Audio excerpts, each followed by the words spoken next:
postgraduate diploma in distance education from IGNOU that we are offering.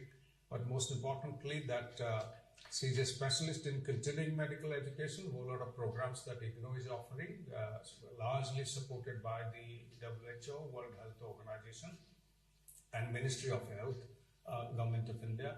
Continuing medical education, post-MBBS, is a very, very significant area internationally. She specializes in that, and also on subjects related to geriatrics, mental and child health, medical education, waste management, dentistry, patient safety. ये सब में वो specialisation रखते हैं और इस सब में इग्नू में भी बहुत सारे प्रोग्राम्स इंक्लूडिंग जेरियाट्रिक मेडिसिन ये सब ऑफर करते हैं और काफी एक्सपर्ट रिव्यू कमिटीज में वो हैं nationally with the government of India. But most important that she is responsible for specialization in design, development and delivery of online, distance and blended learning programs in continuing medical education, starting from pediatrics, maternity and child health to geriatric medicine, surgery and cardiology. Of course, it is community cardiology that they are offering.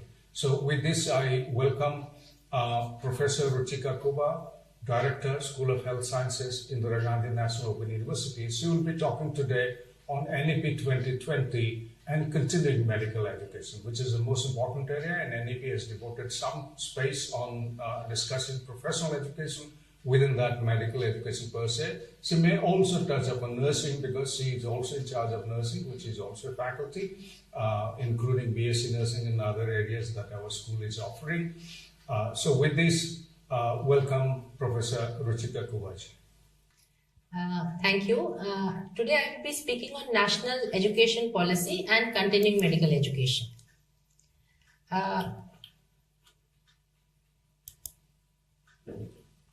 So NEP basically has got a very small portion dedicated to it for healthcare education, but there are very important components which are there in this NEP guidelines. Let us go. There are 4 major components that NEP speaks with respect to healthcare education. The first one is educational programs to be customized as per role of the individual members. And these programs which will be customized will be with respect to duration of the program, structure of the program and design of the program. So I will touch upon each of these 4 points in my subsequent slides.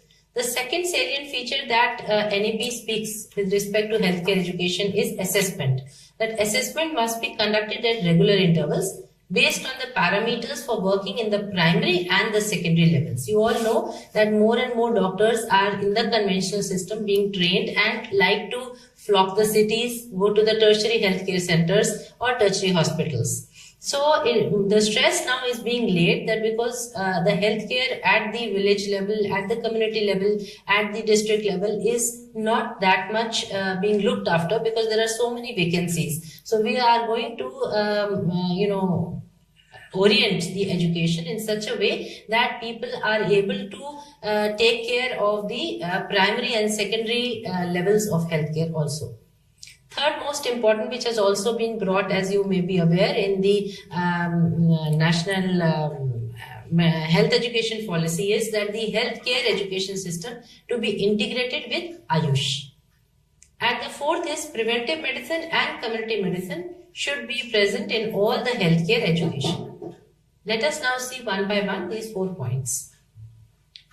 Now, the first one is that the type of program should be dependent upon the role in which the individual is playing. So we can broadly divide all healthcare programs into 3 main categories. The first category is a health awareness program. A health awareness program can be a program which can be targeted to any health functionary. It could be a healthcare worker at the level of ASHA or at the level of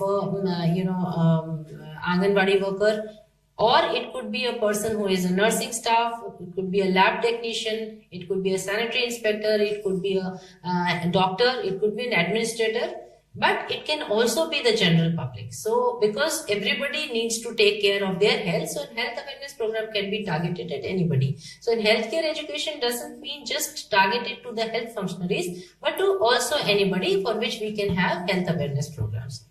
The second category of the program that can be prepared is when we are creating a new cadre.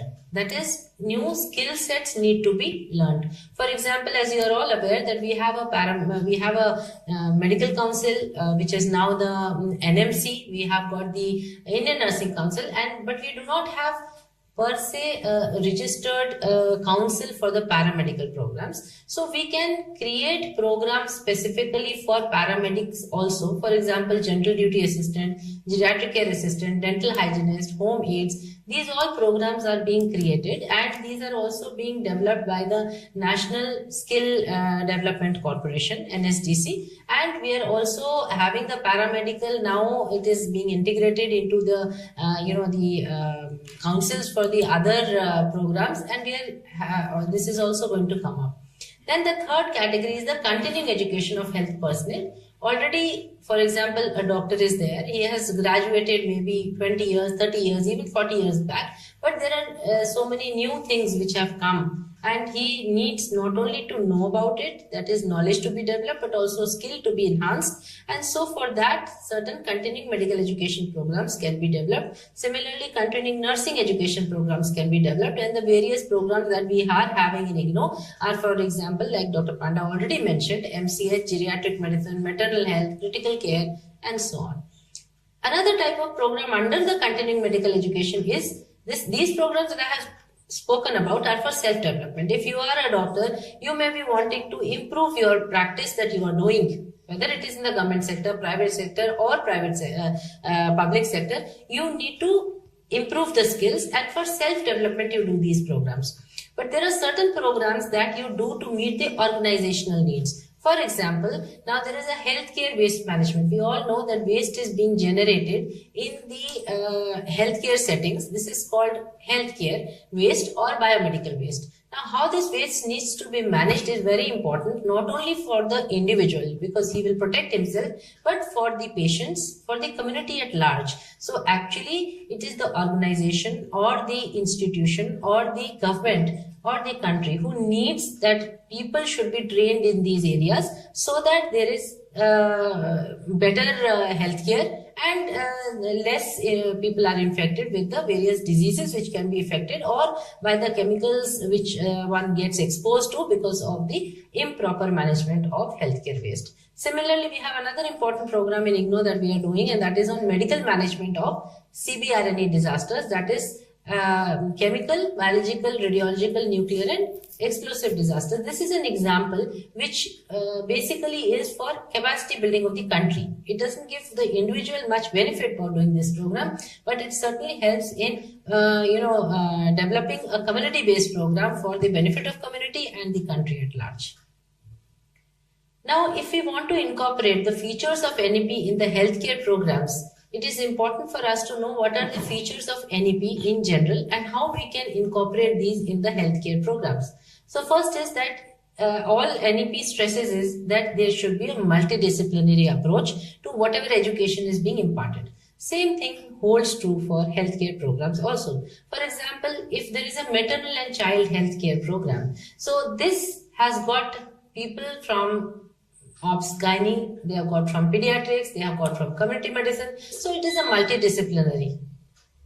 Similarly, we have got, for example, geriatric medicine. Now, geriatric medicine is another component in which you already know that it is geriatric medicine is a medicine catered for healthcare of elderly. So we require large number of departments to coordinate with each other for development of professionals who are trained in geriatric medicine. For example, you know that with old age, there is a problem of vision, there is a problem of hearing, there is a problem of cognition or understanding and interpretation, there is a problem of all the systems because of aging, slowing down your gastrointestinal system, your respiratory system. So you require so many different kinds of departments who have to join hands to enter into this training. So these are some of the few examples where multidisciplinary teaching is required. Then NEP also speaks about multiple entry and exit options. We can have a modular approach of programs where there could be a master level program which can have exit after 1 year as a bachelor program, or after just doing, after doing 3 years as a bachelor program, after doing 1 year as a PG diploma, and after just 6 months as a certificate. The reverse can also be true. You can take up the program as a certificate program, and if you feel that you would like to continue and go in for a diploma, you continue the program for another 6 months, so that 1 year duration you get a PG diploma. If you further want to keep your study going, you can you can take a bachelor's degree, and later on with 4 years you can take a master's degree. The third feature that NEP has stressed upon is blended learning. This is the most important feature, I think, which are important for the healthcare programs, and this is because unlike many other programs, healthcare essentially requires skill training. So for skill training, all the training cannot be done through online or through just ODL mode. We do require to have essential hands-on training. And these hands-on training can be done at designated, notified and identified centers where the people are specifically trained to provide the hands-on training. In addition to the hands-on training, which will be face-to-face, we can also have multiple media integrated for effective learning. For example, we can have videos, we can have audios, we can have synchronous and asynchronous web conferencing or online sessions, and we can have some integrated assignments, and of course some course material which could be specific, customized, prepared course material, or it could also be an OER which can be integrated. So this is how the blended learning will function. The fourth most important thing, and especially with the coming of COVID, this has really got a lot of boost and incorporation of technologies. So technologies could be again in the form of synchronous or asynchronous sessions. It could also be in the form of simulations, which are very important for programs where real life situations can be created, gamification, especially in areas, situations where patients may not be available, or everybody getting trained on a patient may not be either cost effective or ethically proper, because they are not completely trained to do that. So these are the four features which are there of NAP, and how we can use these features to enhance the healthcare programs. That's what I have spoken about.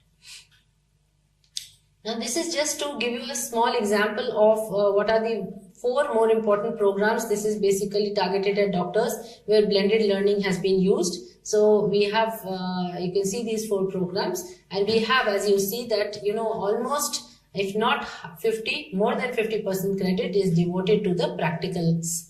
And 1 credit in IGNOU parlance is equivalent to 30 hours of learning. So all these programs, the first 3, all these programs are 1-year duration programs, and they have got more than 50% of the study related to practical credits. All of it may not be 100% hands-on. There may be some synchronous videos, some synchronous classes also available. This is the delivery that I am just showing you of the psychomotor domain. We have in 1997, when we first started the programs in the healthcare sector, and this was a program for the doctors, that we developed a 3-tier approach, in which under the first approach is that the student will visit his, he gets the course material in the form of practical manuals, which are a stepwise approach of how to do each skill. And these are very interesting and customized kind of course material, because it is something like the bedside teaching, in which the trainer or the doctor or the tutor is actually teaching how to undertake each activity. So that is what is actually given in black and white in the practical manuals. Then these students are attached to teaching hospitals or medical colleges, where they are demonstrated certain skills that are essential for the particular program. And there is a return demonstration, which basically means that you have been taught a particular skill or demonstrated a particular skill. For example, if you want to examine the liver, how you are examining the liver is taught to you, and in return demonstration, the students are asked to actually show and demonstrate how they will demonstrate the extent of the liver and how will they palpate a liver. In addition to this, there is also some teaching that they do at the district level hospital, and this is for practice under supervision, and also they learn how to work under resource constraint, because in a medical college you have all facilities, you have all the the equipments available, the laboratories and the investigations available, but which may not be available in a district hospital. So over here you learn that if we do not have this facility, how do we go about diagnosing and managing patients. District hospitals are also much nearer home to the student. For example, if a student is from Lucknow, say in Uttar Pradesh, and we have only one center or a teaching hospital in BHU, he has to travel for his learning of the skills for demonstration in the medical college from Lucknow to BHU. But he can do his district hospital activities in Lucknow itself. The district hospital is identified and he is posted there for a period of 1 year. That is the duration of the program. And as per his convenience, mutually with the convenience of his counselor, he is able to take up and practice those skills under the supervision. We understand that any activity in the healthcare requires n number of times so that you are able to become proficient in a skill. So for this, you require that you must practice the same skill wherever you are working, whether you are in your own clinic, you are in a private hospital, or you are in a hospital in the government. You must practice these skills so that you become proficient. Now this is again two examples of delivery of the psychomotor domain. There are various methods that can be done. It can be done through a workshop, and in which there is updating of the prior skills, whereas it can be an intensive 1:1 training in which new basic skills need to be learned. This is a mode of delivery that, an alternate mode of delivery that we had actually, devised during the COVID time. If you see, we have got IGNO, School of Health Sciences, as you can see there. And then we have got learner support centers. These are the centers where the demonstration is done. And as I told you, we again have district hospitals. These are the places which are called skill development centers, which are much nearer home, where they practice under resource constraints. And there is a direct supervision in these district hospitals of 1:1, and they can go there as per mutual convenience. What we did during the COVID time was that we also did certain online classes through the web conferencing platforms, and in this, the demonstrations that were done in the Learning Support Center were also conducted through the online synchronous sessions. So this is another method. What I'm trying to tell you is that this was a blended mode in which we shifted from the face-to-face to the online without actually compromising the quality of the program, because you are actually in the face-to-face mode also only seeing what the tutor is doing. Again, in the live demonstration, in the synchronous method, you are actually seeing what is being done. And sometimes you can zoom it and show it much better. Number one, you can also have the best faculty in the whole country who will be doing this demonstration, and they may not be available in the college which you are attached to, but you can still have the expertise and the advantage of being trained under them. Then, of course, we had the same, they had to go physically. We cannot do away with the physical hands-on training, which they did in the medical college, in the district hospitals.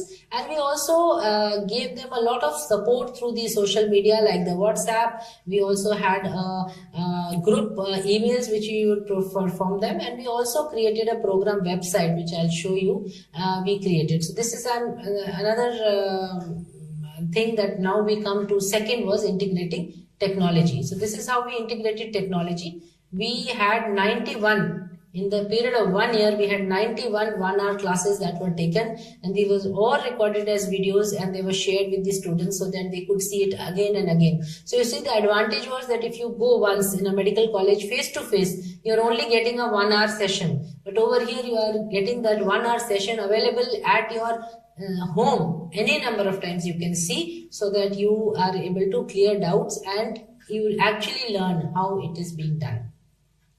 This is an example of how video was shown through the online class. The whole physiotherapy was shown through video on the Google Meet.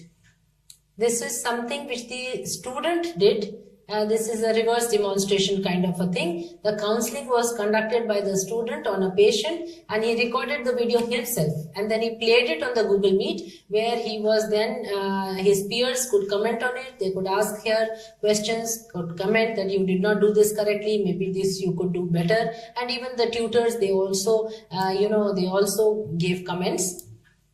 And then case presentations were also done by the student.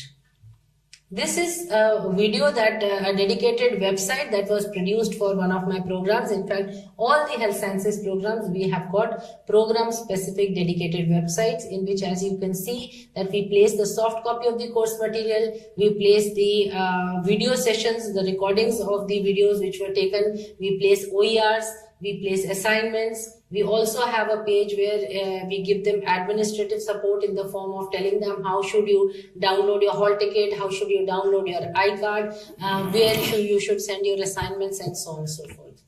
This is another example where I am showing you how one of our programs of certificate program in yoga, which is under the health awareness program. Of course, there is a little bit of skilling in it, but it can be done by anybody with 10+2. That we did the practical internal assessment examination through Google Meet, in which all the students were asked to do one particular asana. They are all at their own home. They are performing their activity, and they have switched on their videos so the evaluator can see how everybody is performing. And so whenever they are ready, some of the videos are not on because everybody has not started, and those people who are started, you can see that they are all in the almost the same process of activity, that is the yoga that they are doing. Now we come to the second component, that is the assessment at regular intervals, that has been written for healthcare education by NEP. Now there are three types of assessments: assessment of learning, assessment for learning, and assessment as learning. So assessment of learning basically means the summative assessment that is done through the terminal examination. And since we in all programs should have a theoretical as well as a practical component, so the assessment should be separately for a theoretical course or the theoretical component, and separately for the practical course or the practical component. Then we have assessment for learning, and for learning basically means a formative assessment or a continuous assessment, so that we see that the learning is taking place throughout the process of the program delivery. And this could be in the form of either marked assignments or unmarked assignments. So you will wonder that what is the point of unmarked assignments? Unmarked assignments are very useful because they also help in a way of motivating the students. Marked sometimes may motivate, sometimes may even demotivate, but unmarked assignments are in a way of self-assessment, so that the student understands, yes, I am understanding the program, he gets motivated and he moves forward. Unmarked assignments could also be in the form of a peer, responses, and the peer also tell you that, yeah, this is very nice, we can also learn from you. So such kind of things are very useful for the continuous assessment. Then we have assessment as learning. So as learning is that while the student is actually doing the activity, he is recording all that what he's doing, and he is assessed on the work that he's recorded. So this could be in the form of a portfolio which is submitted by the student, or it could be in the form of a logbook.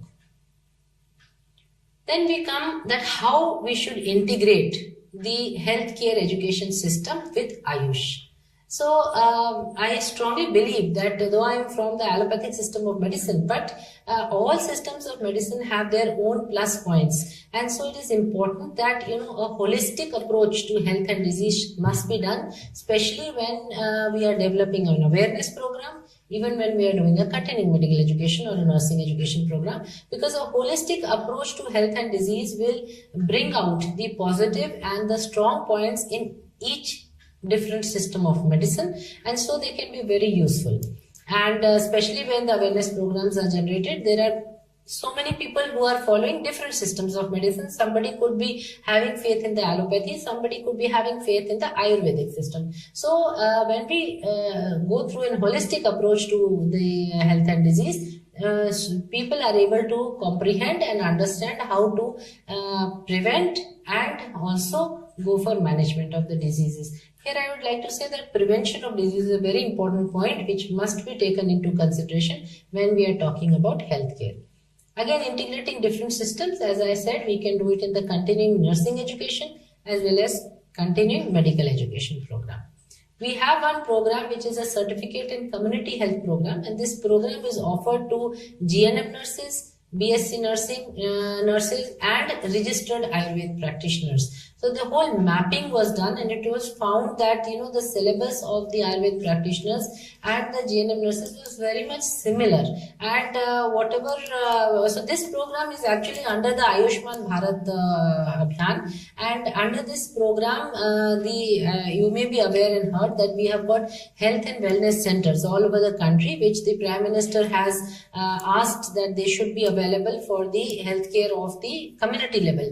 And because people needed to man these centers, so it was decided that Ayurvedic practitioners and GNM nurses could be upgraded to a health wellness center supervisor, and they would go a bridge course. So this is a 6 months bridge course with IGNOU has done, and we have trained more than 8,000 people with this particular program, starting from 2000 I think 18 we started this program. Yeah. This we have already done. Okay, sorry, I'm going back. Yes. Now, the fourth point that NEP has stressed upon is preventive medicine and community medicine in all healthcare education. So, preventive medicine is not only prevention before the disease happens, which is an important thing for everyone to understand. There are 5 levels of prevention which are present in any healthcare scenario. So education regarding all these 5 levels is very important. The first is the health promotion. Health promotion basically means how to improve your health so that you do not get disease. So all this is included: exercise, good hygiene, then good diet, and remaining a stress-free life. This is all health promotion. So if you do promotion of your health, then there are very little chances that you will fall into ill health. The second is specific protection. Specific protection is, for example, if you take a vaccine, or if you have been bitten by, for example, a dog, you go in for a rabies injection. So after getting infected, protection, or before you get a disease, like COVID vaccination is again a specific protection. You don't have the disease, but you take it to protect yourself so that you don't get disease. So this is specific protection, is specific for the particular disease. The third important part of preventive medicine is early diagnosis and treatment, because if you go in for early diagnosis, you go to a doctor, get diagnosed, and the treatment starts early. You must have experienced in your life also that the earlier you get diagnosed and treated, the shorter the duration of the illness, and you get treated much faster without any major fallouts. That is, even your illness convalescence, or you're basically recouping from the illness, is not very prolonged.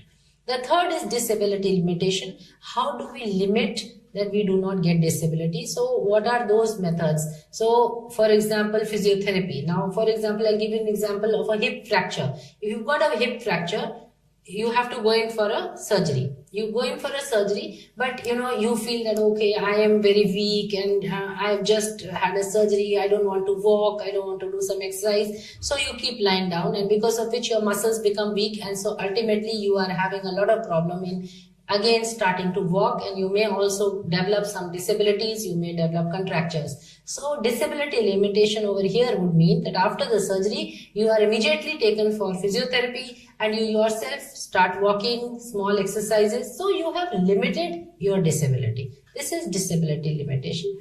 And the fifth and last one, of course, is rehabilitation. That if you have developed a disability, how to rehabilitate yourself. This could be a social rehabilitation, it could be a medical rehabilitation, it could be a psychological rehabilitation. So if you have developed a disability or limitation, then how you will recoup and come back to become normal.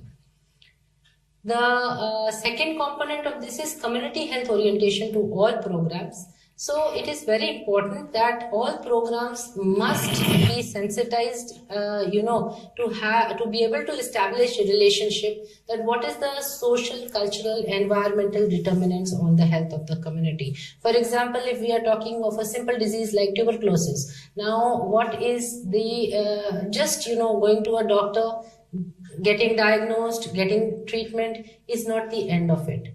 you know that tuberculosis has a lot of stigma attached to it. So it will also involve, that educating the community, educating the general public that no, this doesn't have stigma, and also educating the person who is actually suffering from the disease that there is nothing to be ashamed of. It is just a simple communicable disease, so there is no problem.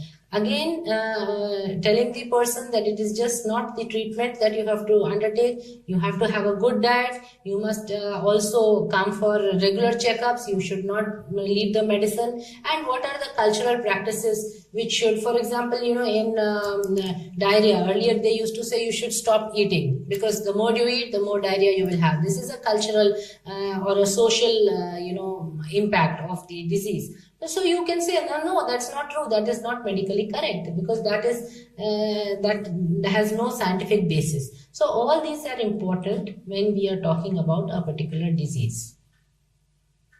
So this is all we have. I think the 4 components that were there, I have covered those 4 components and with some examples. So if any questions, I think I would be happy to answer.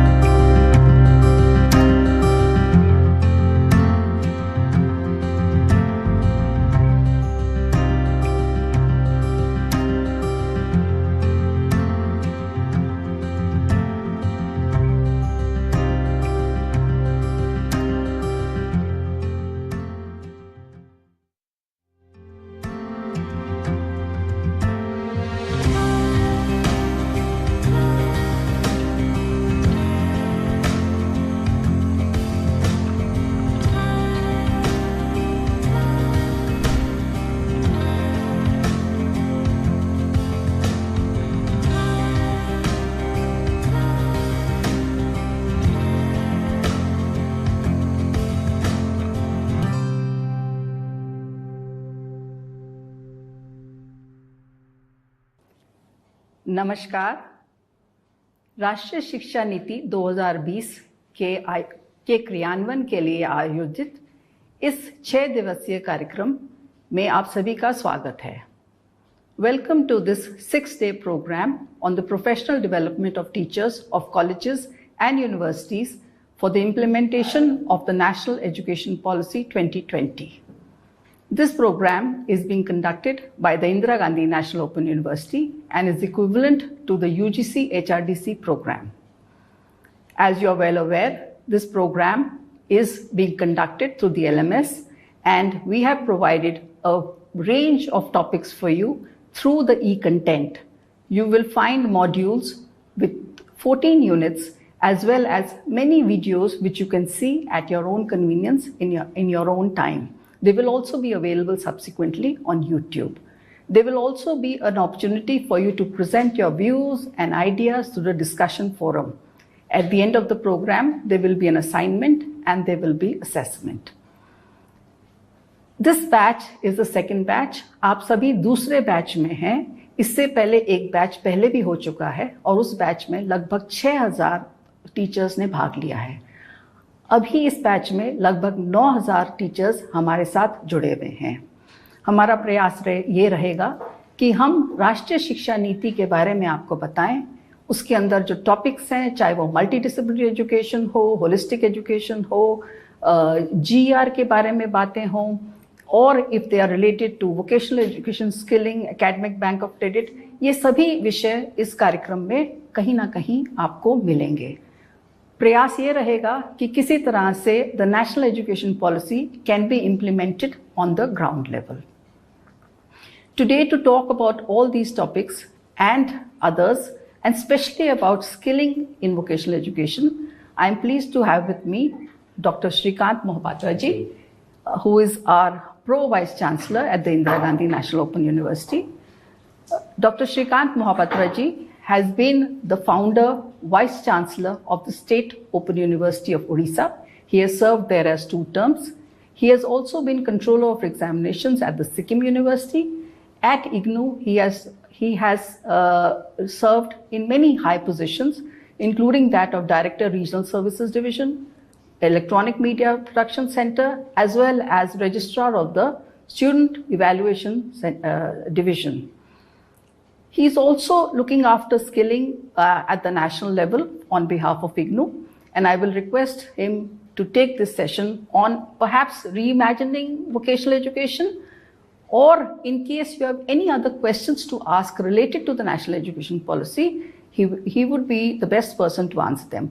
आप किसी भी विषय पे अपने जो प्रश्न आप पूछना चाहते हैं, आप चैट बॉक्स में उसे लिखिए और हम उसका उत्तर देने का प्रयास करेंगे.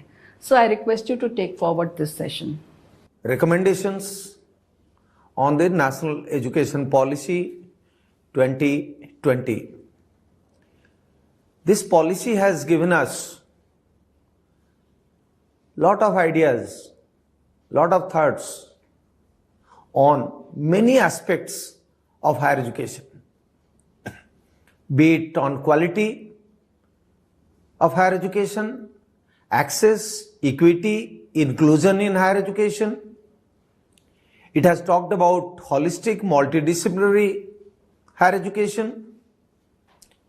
It talks about reimagining vocational education and skill education, making skill education a part of the higher education. It talks about leadership and governance aspect in higher education. Talks about teachers' education. Talks about technology integration in higher education and online digital medium of teaching and learning. The policy tells us that the earlier higher education system in India was too much fragmented. There are several kinds of higher educational institutions. At the university level, we had various nomenclatures of universities. Public universities, private universities, technical universities, health universities, law universities, agriculture universities, so on and so forth. Deemed universities, affiliating universities, unitary universities, and there are many other nomenclatures.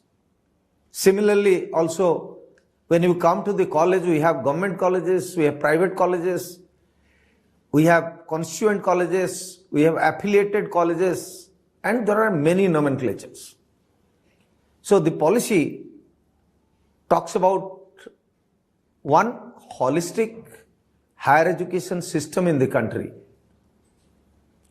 The higher educational institutions have been defined as multidisciplinary institutions providing holistic education, skill-based education, value-based education by using different pedagogy. It may be face-to-face, it may be open and distance learning, and it may be online. So this is something which is new in the National Education Policy 2020. National Education Policy also talks about universities which are research intensive, universities which are teaching intensive, autonomous degree awarding colleges, and constituent colleges. And it says that the system of having affiliated colleges or affiliation of colleges to the university should be done away with.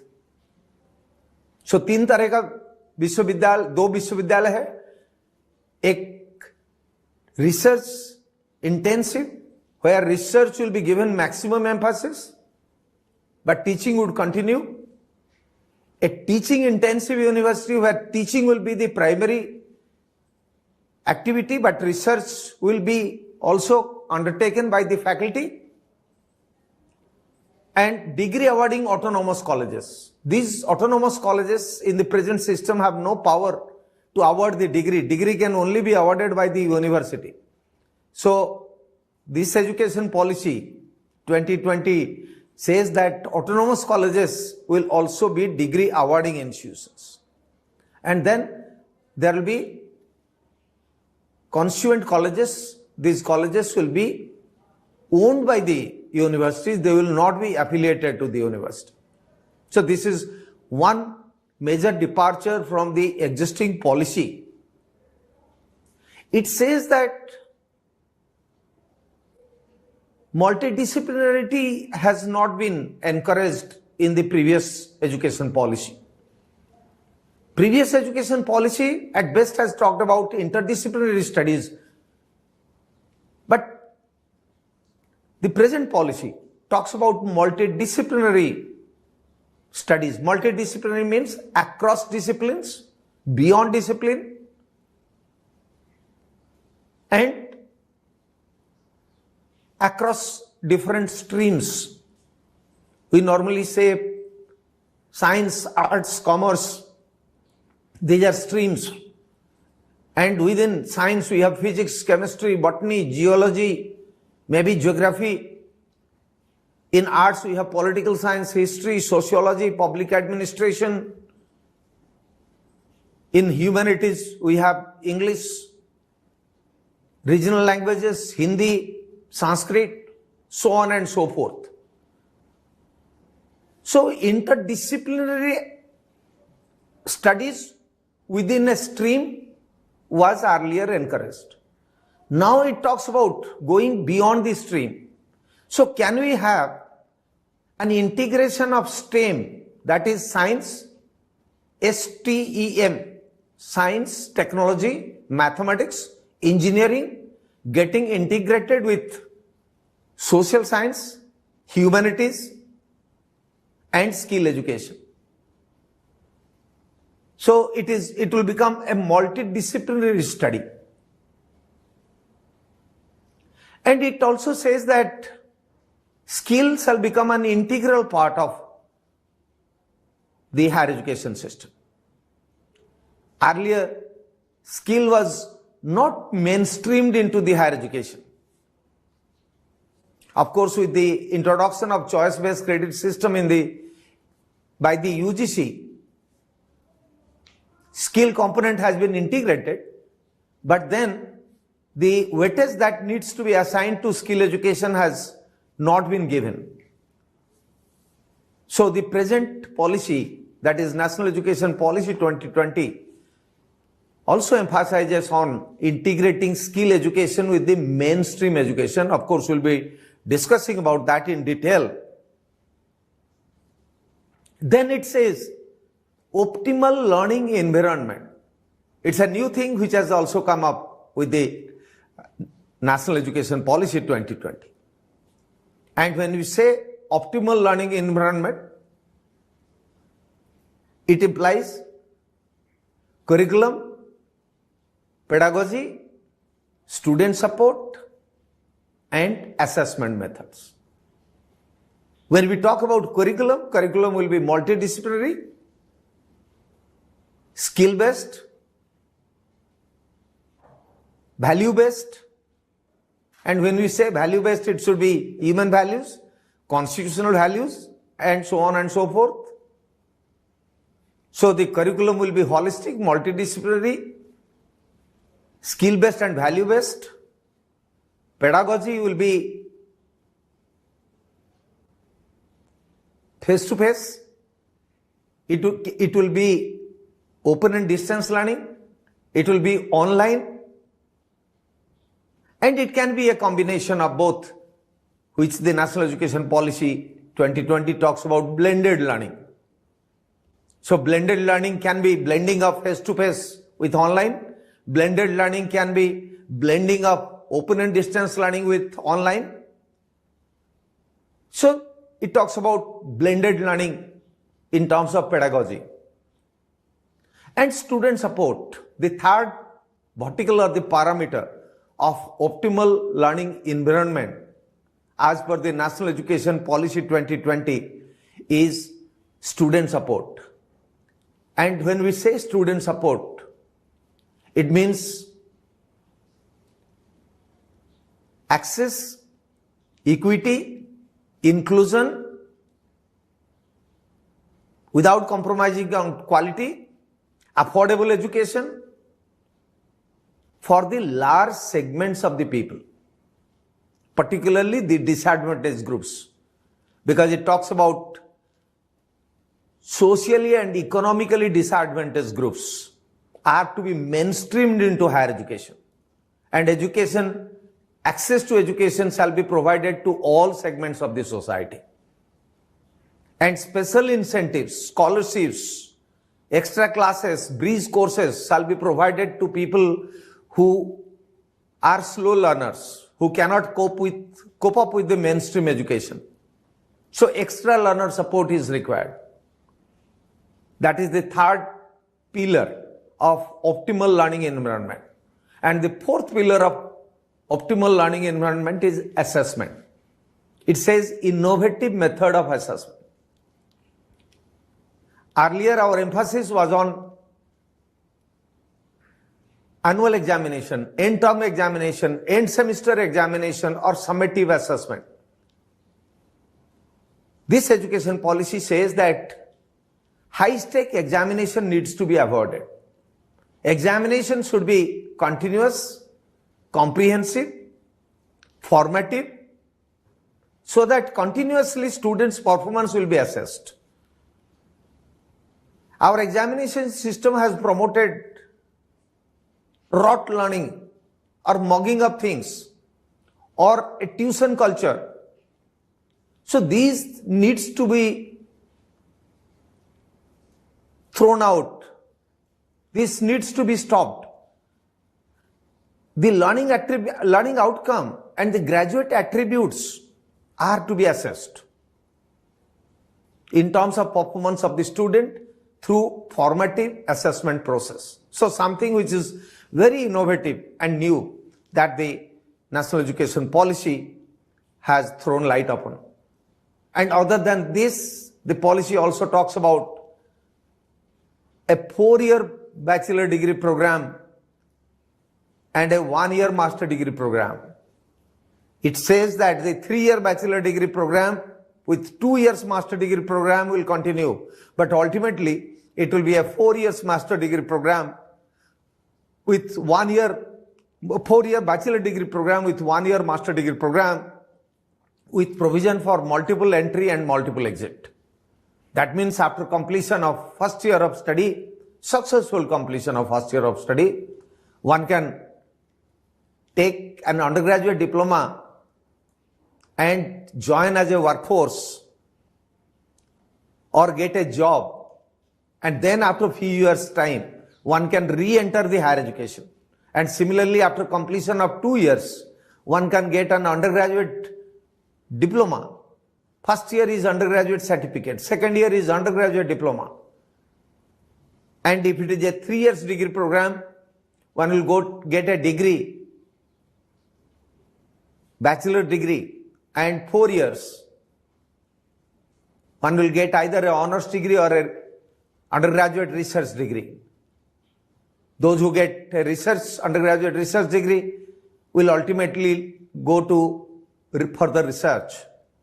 But those who have done 4 years bachelor degree will take 1 year to complete the master degree program. So this is something which is quite innovative. And also, before I go to the vocational education part, I would also like to highlight that it talks about structural reforms or institutional reforms, in the sense that it talks about a Higher Education Council of India, which will be the highest authority for all kinds of higher education. And under the Higher Education Council of India, it has advocated different pillars or structures. That is Higher Education Regulatory Council, Higher Education Grant Council, National Assessment Council for Assessment and Accreditation, and it also talks about a General Education Council for setting standards, maintaining quality, preparing guidelines for credit transfer or multiple entry or multiple exit. So it talks about a whole lot of structural reforms or institutional reforms in higher education. Having said that, my emphasis today will be on reimagining vocational education as per the National Education Policy 2020. All of us know that India has the largest youth population in the world. It is almost 65% of the Indian population who are in the age group of 30 years or below, and almost 800 million people in India, or 80 crore people in India, belong to the category of youth below 35 years. But it is a paradox, it is an irony that only 5% of the Indian population have got vocational education. And when we compare this 5% of Indian students getting vocational education with that of other countries, will be surprised. Say for instance, a country like China has 25% people having vocational education. United States of America almost 50%. Around 55% is United Kingdom. 70% and more is Germany. 80% people in Japan having vocational education. And a country like Korea, South Korea, the number of people having exposure to vocational education is 96%. Now, 96% in South Korea and 5% in India is something very, very surprising. And why it is so? It is so because the policy says that there are several reasons. One is that there is no definite career path from vocational stream to higher education or mainstream higher education.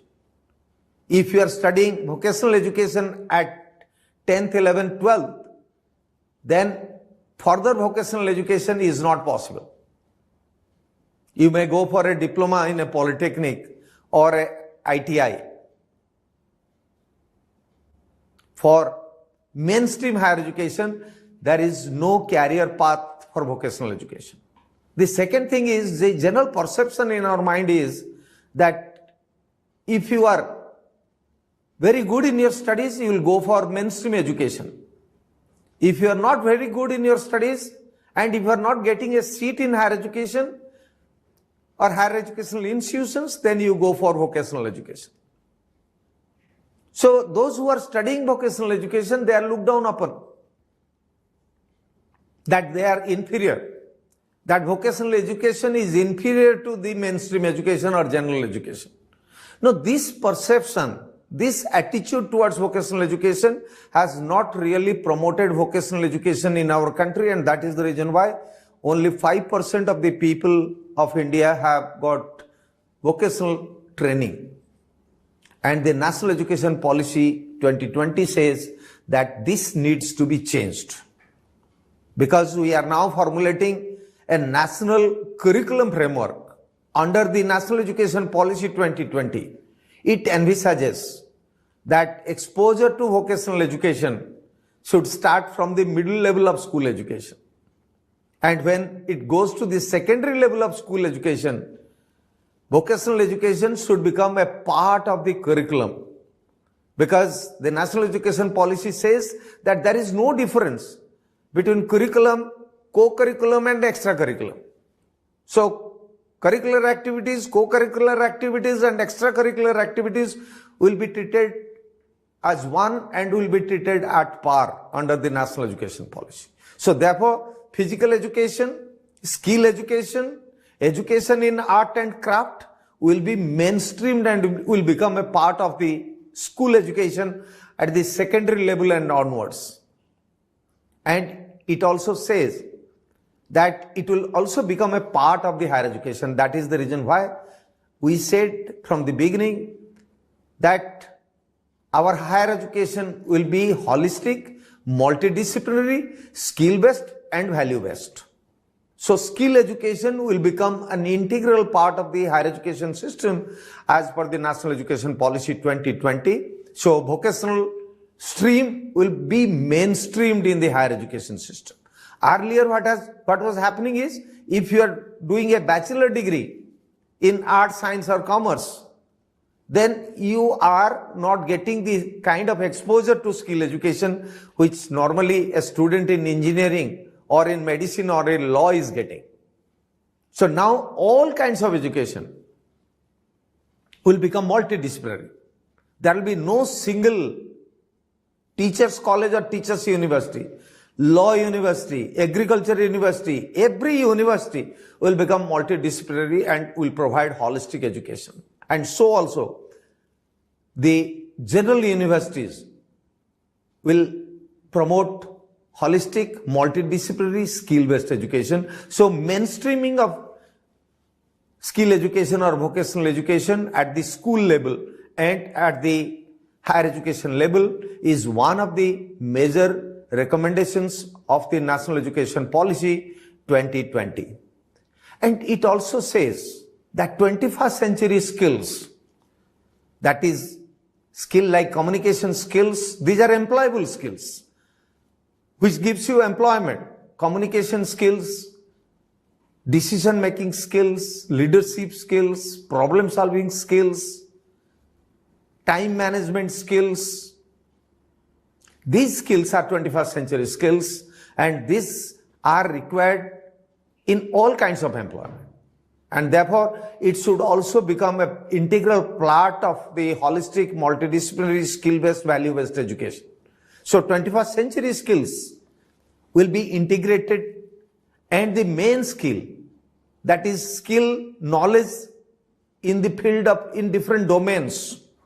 We have almost 38 sector skill council in India, which are working under the National Skill Development Corporation, and all these are working under the Ministry of Skill Development and Entrepreneurship. So there are 38 different branches, whether it is IT sector, whether it is banking sector, whether it is financial sector, whether it is healthcare sector or agriculture sector or tourism sector. These are various sectors of our economy. So in every sector, certain skill sets, NOS, National Occupational Standards or Occupational Pacts, OPs, have been identified. And all these will be mainstreamed and will become part of the higher education system. So therefore, the National Education Policy for the first time says that the NSQF, National Skill Qualification Framework, will sync or will align with the National Higher Education Qualification Framework. So National Skill Qualification Framework has been framed to provide opportunities for upward mobility from vocational education to higher education. Now the new policy says, or the National Education Policy 2020 says, that the National NSQF, National Skill Qualification Framework, will be aligned with the National Higher Education Qualification Framework. And it says that there will be a national committee for integrating vocational education.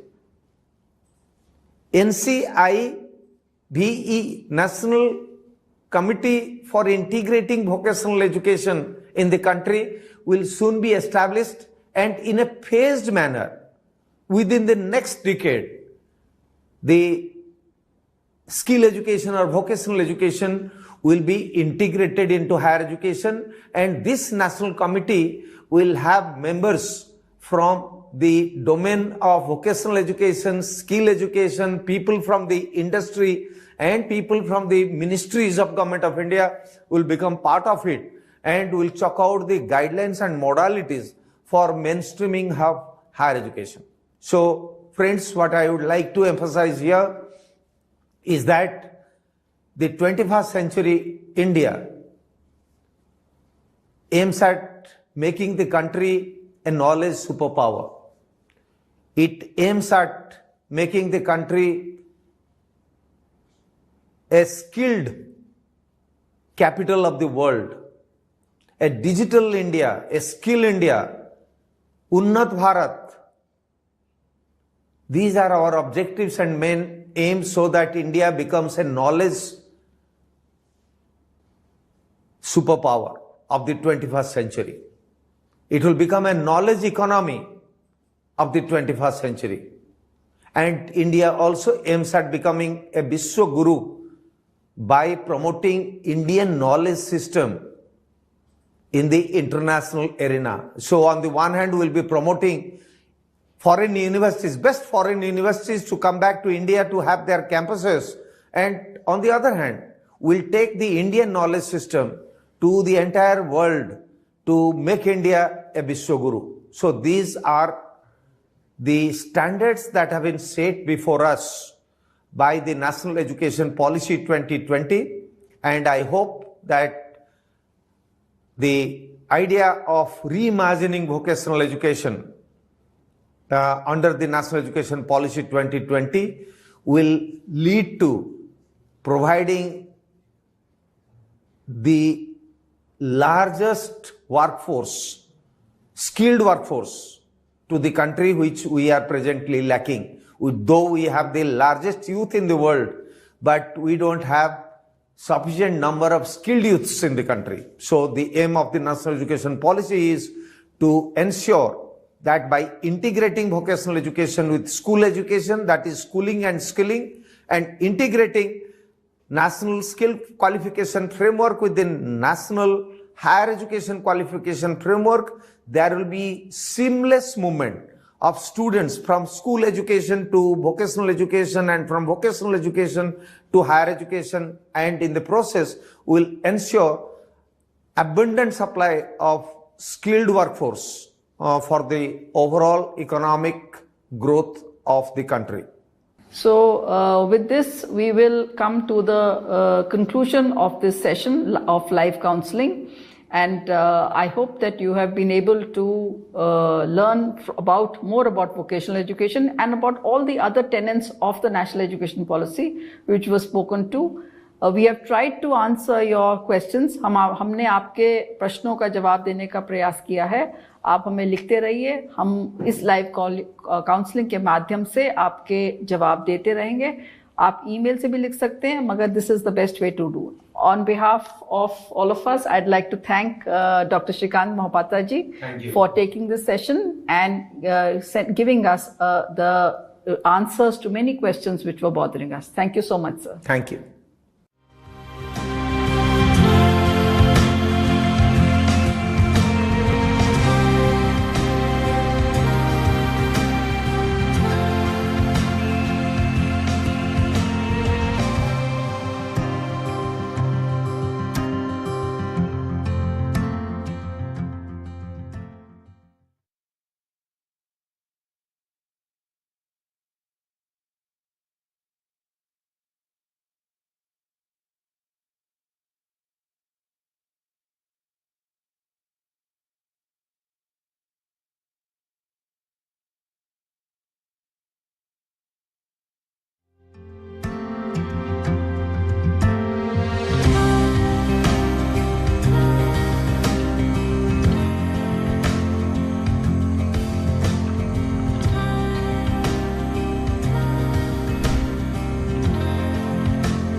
Welcome to the 7th batch of the National Education Policy 2020 Professional Development Program for University and College Teachers. Today is the first day of the Swayamprabha live session of your batch.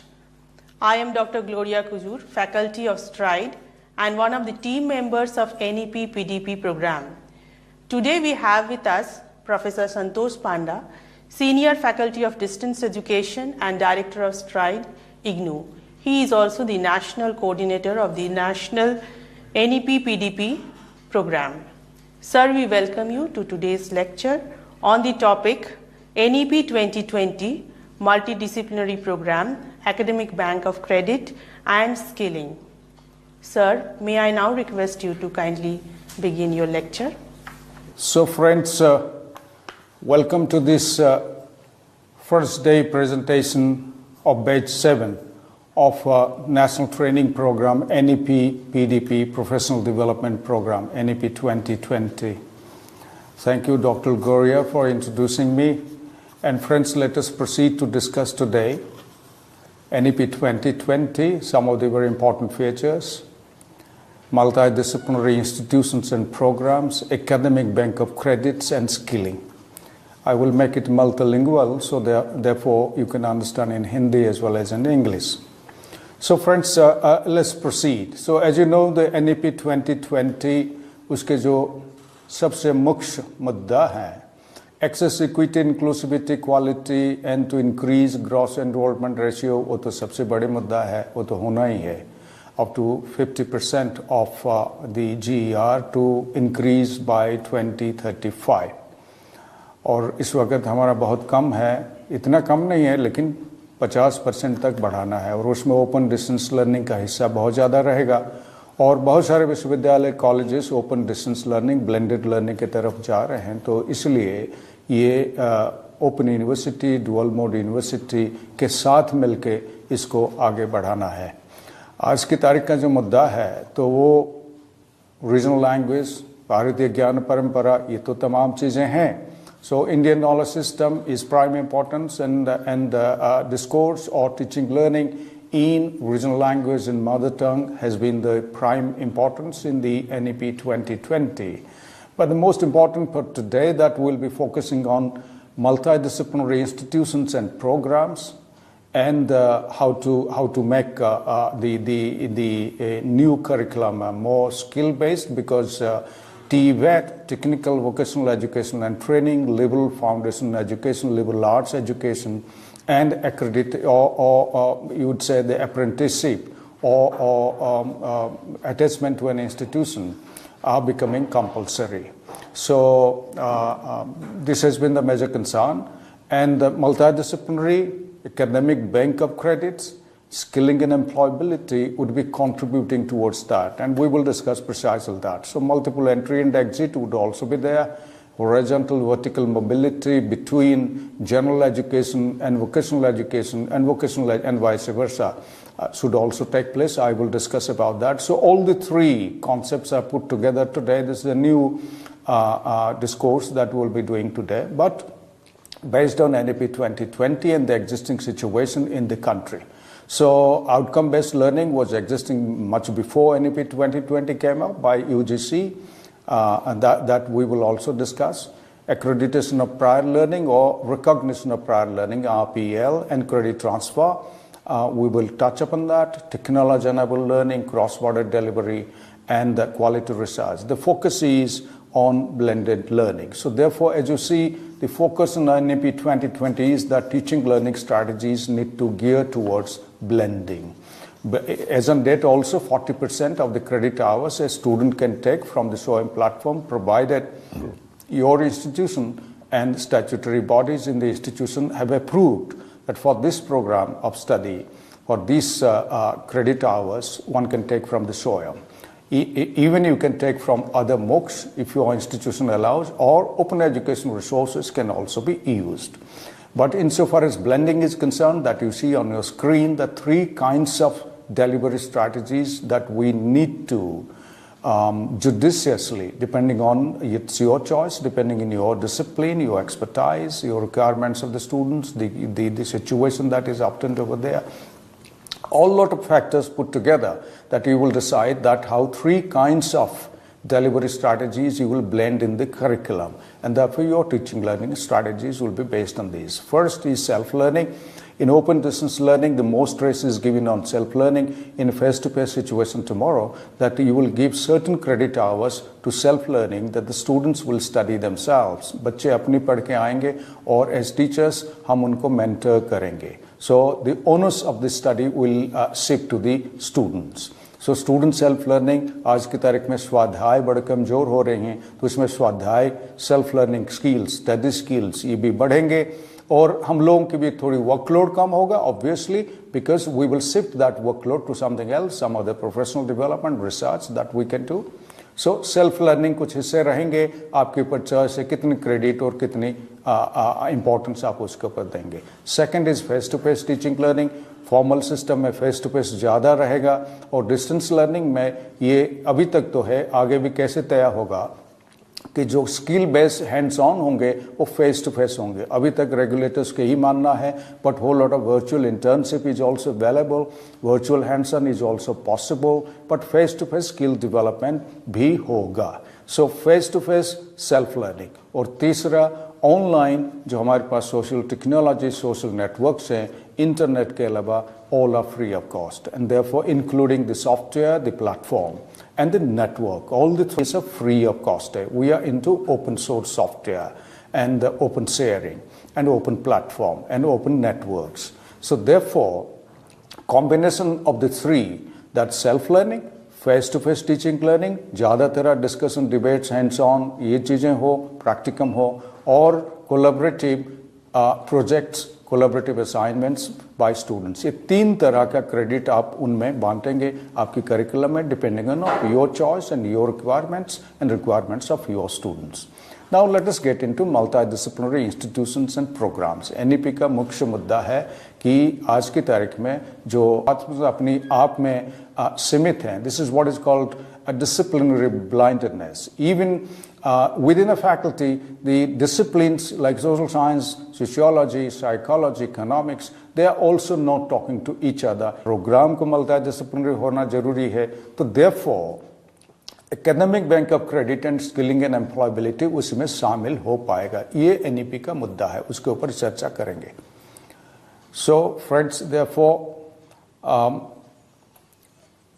NEP 2020 कह रहा है कि the moving to large multidisciplinary universities and higher education institution clusters is thus the highest recommendation of this policy regarding the structure of higher education. THEIS थोड़ा spelling mistake है, माफ कीजिएगा। 2020 का कहना है कि higher education institution multidisciplinary institution बने और उनकी प्रोग्राम मल्टीडिसिप्लिनरी बने, और जो हायर एजुकेशन क्लस्टर के तहत होगा, थोड़ी बहुत उसके ऊपर भी चर्चा करेंगे। क्लस्टरिंग कैसे होगा, कॉलेजेस भी क्लस्टरिंग में ज्वाइन करेंगे, ये उसकी एक मेन रिकमेंडेशन है। और तीन तरह का संस्था रहेंगे हायर एजुकेशन संस्था, जो largely research universities, so there will be multidisciplinary research universities, but they can also undertake in a mini or minuscule manner some kind of teaching. There will be multidisciplinary teaching universities which will also conduct research, but research will be largely concentrating on student research, student projects, students' dissertations and so on and so forth, but teachers can also do their own research on the discipline and discipline teaching, pedagogy of the discipline. So researching in one's own discipline and researching on the pedagogy of the discipline. कि आप अपने discipline में पढ़ाएंगे कैसे, बच्चे पढ़ेंगे कैसे, assessment कैसे करेंगे, ये तमाम चीज़ों के ऊपर रिसर्च ये भी ज़रूरी है। सो दो तरह के रिसर्च भी कर सकते हैं। And third, multi disciplinary autonomous colleges. ये जो एफिलिएटेड कॉलेजेस हैं, एक शहर में 5 कॉलेजेस हैं एंड 5 कॉलेज 5 मैनेजमेंट को बिलोंग करते हैं, बट पांचों आपस में ज्वाइन कर सकते हैं, अपनी करिकुलम शेयर कर सकते हैं। एक स्टूडेंट दूसरी कॉलेज से जितने भी अलाउड होगा कोर्सेज ले सकता है, मल्टीडिसिप्लिनरी स्किल बेस्ड कोर्सेज दूसरी संस्था से रह सकते हैं, उसमें MOU होना जरूरी है। और कोई मॉर्निंग में पढ़ा रहा है तो दूसरा मॉर्निंग में वो पॉसिबल नहीं है, दूसरा इवनिंग में पढ़ा सकता है। कॉमन डिपार्टमेंट्स मल्टीडिसिप्लिनरी बनने के लिए तो languages, literature, music, philosophy, Indology, art, dance, music, theatre, education, mathematics, statistics, pure and apply sciences, sociology, economics, sports and translation, इसकी ज़्यादा जिक्र है। इसका मतलब ये नहीं कि दूसरे डिपार्टमेंट्स भी इसमें शामिल नहीं हो सकते। ये डिपार्टमेंट्स एक कॉमन मल्टीडिसिप्लिनरिटी को कंट्रीब्यूट करेंगे। For instance education will contribute towards pedagogy of other disciplines, ऐसे चर्चा हुई है। हाल ही में यूजीसी का document multidisciplinary institutions and multidisciplinary programmes को देखिएगा तो उसमें ये चर्चा मैं उसी में कर रहा हूँ। इत्तेफाक से मैं वो कमेटी का मेंबर था, तो ये चर्चा उसी के ऊपर आधारित है। तो उसमें एक पोर्शन और है कि education departments will contribute to pedagogy of other disciplines, but also education department as a multidisciplinary interdisciplinary study that will also borrow from other cognate disciplines to also become multidisciplinary. UGC guidelines जो मैं जिक्र कर रहा था, तो transforming higher education institutions into multi-department or multi disciplinary institutions 2022 की guideline कह रहा है scholars, peers, students they have to become well rounded individuals अगर हम मल्टी डिसिप्लिनरी बने। इत्तेफाक से इस वक्त आइदर सिंगल डिसिप्लिन इंस्टीट्यूशंस हैं या मल्टी डिसिप्लिनरी इंस्टीट्यूशंस हैं, बहुत रिजिड डिसिप्लिनरी बाउंड्री उसमें है, आपस में चर्चा नहीं होता है, करिकुलम में शामिल नहीं करते हैं। चर्चा तो होता रहता है कैंपस में, बट करिकुलम में शामिल नहीं होता। बट करिकुलम में क्रेडिट आवर्स के साथ उसमें कोर्स आदान प्रदान करते हुए इसकी जिगर हुई है। सो मल्टी, जो रेड कलर आप देख रहे हैं, multi disciplinary institutions multi departments बनेंगे या मल्टी डिसिप्लिन प्रोग्राम्स बनेंगे। एंड देयरफॉर स्टैंड अलोन या डोमेन स्पेसिफिक इंस्टीट्यूशंस रिमूव हो जाएंगे। एनईपी 2020 जिगर किया है 12-13 हज़ार स्टैंड अलोन इंस्टीट्यूशंस हैं जो एक ही डिसिप्लिन बेस्ड है। उसमें टीचर एजुकेशन सबसे ज़्यादा है, लगभग 10,000। जिगर ये है either they convert into multi disciplinary institutions with multi education programmes or become part of or extend to a college with multi departments of social science, liberal arts, humanities, science and commerce and management and so on and so forth, or they extend the education department into multi departments within the school of education. School of education की जिगर है जिसमें different departments of education, education planning and management, economics of education, guidance and counseling, education technology, education leadership, teacher education, education as a discipline of study and so on and so forth उसमें रहेंगे। इसकी जिगर हुआ है। NEP 2020 का approach क्या कह रहा है इसके बारे में कि academic collaboration through higher education institution clusters. इसका मतलब ये हुआ शहर के बीच में, शहर के अंदर और आपस में ज़्यादा ना दूरी होते हुए जितनी हायर एजुकेशन संस्था हैं इंक्लूडिंग यूनिवर्सिटीज़ वो एक क्लस्टर बन जाएंगे। आपस में MOU करके एक दूसरे का कोर्सेज ऑफ स्टडी ले सकते हैं अगर इंस्टीट्यूशनल कोर्सेज ऑफ स्टडी देने के लिए तैयार है। मतलब क्या हुआ कि आप दूसरी संस्था से आपके स्टूडेंट अगर कोर्सेज लेंगे उसकी फ़ी वो दूसरी संस्था में भरेंगे। सो कुछ पोर्शन ऑफ क्रेडिट्स अभी चर्चा करेंगे, कुछ पोर्शन ऑफ क्रेडिट्स वो दूसरे से ले सकते हैं, स्पेशली स्किल बेस्ड कोर्सेज वो दूसरे से ले सकते हैं। दूसरा, merger of stand alone institutions with multi disciplinary institutions, या वो मर्ज हो जाएं, एक मैनेजमेंट की हैं आपस में मर्ज हो जाएंगे, या यूनिवर्सिटी का एक कॉन्स्टिट्यूएंट कॉलेज बन जाएं। जैसे यूनिवर्सिटी ऑफ दिल्ली का colleges are constituent colleges, they are not affiliated colleges. So affiliating system will be abolished gradually, will be abolished, and they can also add departments. For instance, जिगर हुआ है departments like education to make it multidisciplinary. Cluster colleges कैसे रहेंगे? Members of the cluster campus colleges can join together. Nearby colleges can also join together through a memorandum of understanding. और उसमें क्या रहेंगे? तो बोर्ड ऑफ डायरेक्टर्स की बात हुई है कि गवर्नमेंट जो होगा तो उसकी चेयर गवर्नमेंट नॉमिनी होगा, जो प्राइवेट होगा उसकी चेयर मैनेजमेंट नॉमिनी होगा। Director higher education of the state will become a member, the vice chancellor of the concerned university, two principals, academicians and industry expert, they will join together to constitute the board of directors. Merger भी हो सकता है, same management institute आपस में मर्ज कर सकते हैं as per rules of the state government and affiliating university. और एफिलिएशन सिस्टम हट जाएगा तो उसकी जो कॉन्स्टिट्यूएंट यूनिवर्सिटी होगा, if they would become autonomous colleges after merger, they could emerge as one university with cluster of colleges और constituent colleges, या आपस में मर्ज हो सकते हैं। Two institutes of different management can also merge if they decide through an MOU, memorandum of understanding. Multidisciplinary programmes किस तरह का होगा, ये तो इंस्टीट्यूशन की बातें हुई। मल्टीडिसिप्लिनरी प्रोग्राम बनने के लिए इंस्टीट्यूशन को मल्टीडिसिप्लिनरी इंस्टीट्यूशन बनना पड़ेगा। They can not be single discipline और स्टैंड अलोन इंस्टीट्यूशंस। जब वो मल्टीडिसिप्लिनरी इंस्टीट्यूशन बनेंगे तो उसमें प्रोग्राम्स भी मल्टीडिसिप्लिनरी होगा। डिफरेंट डिपार्टमेंट्स हैं, डिफरेंट डिसिप्लिन्स अभी भी एग्जिस्ट कर रहे हैं, बट वो मल्टीडिसिप्लिनरी नहीं हो रहे हैं। They might be teaching through interdisciplinary approach, but multidisciplinary बनने के लिए कुछ आंकड़ा मैं UGC का, नेशनल पॉलिसी का आपके सामने दिखाऊंगा, कैसे क्रेडिट किस तरह का अभी चर्चा हो रही है और डेवलप हो रही है। University of Delhi first semester इसको इम्प्लीमेंट किया है, उसको भी देखिएगा वो किस तरह उसको इम्प्लीमेंट किए हैं, उसको भी थोड़ी बहुत मैं चर्चा करूंगा।